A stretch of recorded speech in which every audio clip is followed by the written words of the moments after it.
श्रावस्ती में कानून व्यवस्था को चुस्त दुरुस्त रखने के लिए अंतर्राष्ट्रीय सीमाओं पर अपराधों और तस्करी को रोकने के लिए आज जिले में ग्राम सुरक्षा समिति की बैठक का आयोजन किया गया, जिसके मुख्य अतिथि के रूप में देवी पाटन मंडल के डीआईजी पहुंचे और पुलिस अधीक्षक अरविंद कुमार मौर्य ने उनका जोशी के साथ स्वागत किया। आपको बता दें कि अंतर्राष्ट्रीय सीमाओं पर लगातार अपराध बढ़ता जा रहा है, वहीं तस्करी की भी खबरें आम हैं, जिसको रोकने के लिए आज श्रावस्ती जनपद के भारत नेपाल सीमा के अंतर्राष्ट्रीय बॉर्डर से मिला रायपुर पुलिस चौकी, जो थाना सिरसिया के अंतर्गत आती है, जहां पर आज ग्राम सुरक्षा समिति की बैठक का आयोजन किया गया, जिसके मुख्य अतिथि के रूप में देवी पाटन मंडल के डीआईजी उपेंद्र कुमार अग्रवाल ने शिरकत की।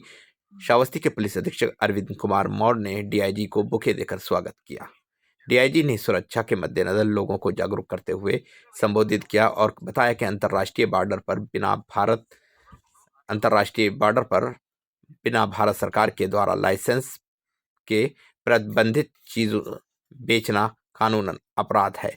जैसा कि सूत्रों द्वारा पता चला है कि भारत नेपाल सीमा पर नेपाली सिम बेचे जाते हैं, जो कहीं ना कहीं बड़ी गतिविधियों को अंजाम देते हैं, जिस पर सख्त कार्रवाई की जाएगी। वहीं भारत नेपाल सीमा पर अवैध असलहों की तस्करी, मादक पदार्थ और मानव तस्करी की भी सूचनाएं हैं, जिसको लेकर विशेष अभियान चलाया जाएगा और इस पर सख्ती से कार्रवाई की जाएगी। और भारत नेपाल सीमा पर बसे जितने भी गाँव हैं, वहाँ के सभी लोग जागरूक रहें और कहीं ना कहीं कानून की मदद के लिए हर व्यक्ति आगे आए। तस्वीरों में आप देख सकते हैं कि डीआईजी की ये ग्राम सुरक्षा समिति की बैठक चल रही है, जिसमें आसपास के तमाम लोग शिरकत की, भारी संख्या में लोग पहुंचे। वहीं अरविंद कुमार मौर्य ने डीआईजी उपेंद्र कुमार अग्रवाल का गर्मजोशी के साथ स्वागत किया। उपेंद्र कुमार डीआईजी ने पहले पहुंचकर गार्ड ऑफ ऑनर को सलामी भी दी और वहीं लोगों ने काफी गंभीरता के साथ उपेंद्र कुमार अग्रवाल यानी डीआईजी की बातों को सुना। वहीं एसएसबी के टीम ने भी उन्हें बुके देकर उनका स्वागत किया। इसे क्या करना है नहीं करना है, जो आप लोग आए हैं, मैं कुछ वो बातें बताना चाहूँगा जिससे कि ये संदेश जो है मेरा गांव तक पहुँचे। जो पुलिस अधीक्षक इन्होंने बताया कि ग्राम सुरक्षा समिति नाम से जो है कि ग्राम सुरक्षा समिति गांव की सुरक्षा के लिए बनी है। हमारा जो ये गांव जो है ये बॉर्डर के गांव है और बगल में नेपाल राष्ट्र है, जिससे हमारी मित्रता वर्षों पुरानी है, कई संधियां हो रखी हैं और इसी मित्रता का परिणाम है कि बॉर्डर सील्ड नहीं है।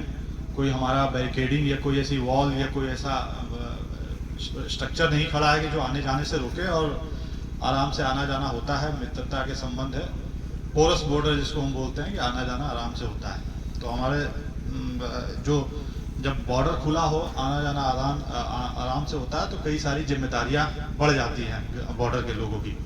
तो ये जो ग्राम सुरक्षा समिति है, अगर मैं इसको दूसरे तरीके से कहूँ तो ये आप खुद को ग्राम सुरक्षा समिति मत बोलिए। बॉर्डर के गांव के लिए ये जो है ना, ये ग्राम सुरक्षा समिति नहीं, ये राष्ट्र सुरक्षा समिति कहलाएगी एक तरह से देखा जाए तो। क्योंकि ये केवल आप जो करेंगे, आप केवल अपने गांव की सुरक्षा नहीं करेंगे, आप राष्ट्र की सुरक्षा करेंगे, क्योंकि यहाँ जो इशू उठेंगे वो राष्ट्र की सुरक्षा से संबंधित होंगे।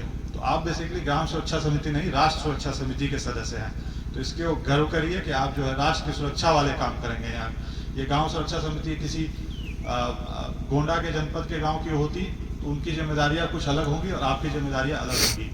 तो यहाँ जो इश्यूज मैं डिस्कस करने आया, जो बताने आया हूँ, ये किसी गांव से संबंधित ना होकर के राष्ट्र की सुरक्षा से संबंधित है। और जब राष्ट्र की बात आती है तो आप भी जानते हैं, हम लोग सब सहमत होंगे, एकमत होंगे कि राष्ट्र से ऊपर कुछ नहीं है। हमारा देश हमारा अभिमान है, हमारा गर्व है और देश से बड़ा कुछ नहीं है। ना हमारा धर्म उससे बड़ा है, ना हमारी जाति उससे बड़ी है, ना हमारा कर्तव्य, कुछ भी उससे बड़ा नहीं है। सबसे ऊपर राष्ट्र होता है।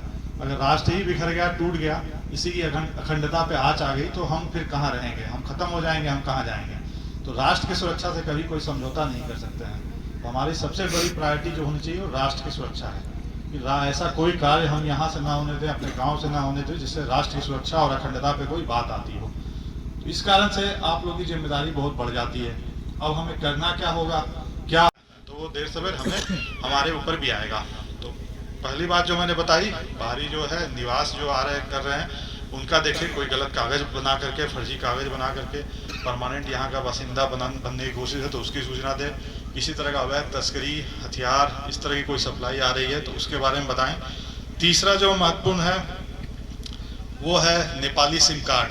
जस्ट जानकारी के लिए ये चीज़ें बताई नहीं गई होगी, बड़े आराम से हो सकता है बॉर्डर पर नेपाली सिम कार्ड मिल जाते होंगे, आप लोग यूज़ करते होंगे, पर ये गलत है और इस पर हम लोग अब सख्ती करेंगे। तो ये जो है जितने भी दुकानदार भाई होंगे आप कृपया उनको कन्वे कर दीजिए, नेपाली सिम कार्ड बिना गवर्नमेंट ऑफ इंडिया के लाइसेंस के बेचे जाना अपराध है और उनके खिलाफ कार्रवाई होगी। तो अब तक हो सकता नहीं किसी ने ध्यान दिया होगा, बट अब हम लोगों की नज़र है। तो नेपाली सिम कार्ड अगर बेचते हुए खरीदते हुए पकड़े जाएंगे तो आप लोगों के खिलाफ कार्रवाई होगी। आप उन दुकानदार को बता दें कृपया करके, बिना गवर्नमेंट ऑफ इंडिया के लाइसेंस के नेपाली सिम कार्ड नहीं बेचा जा सकता। सेक्शन 20 टेलीग्राफ एक्ट का वायलेशन है।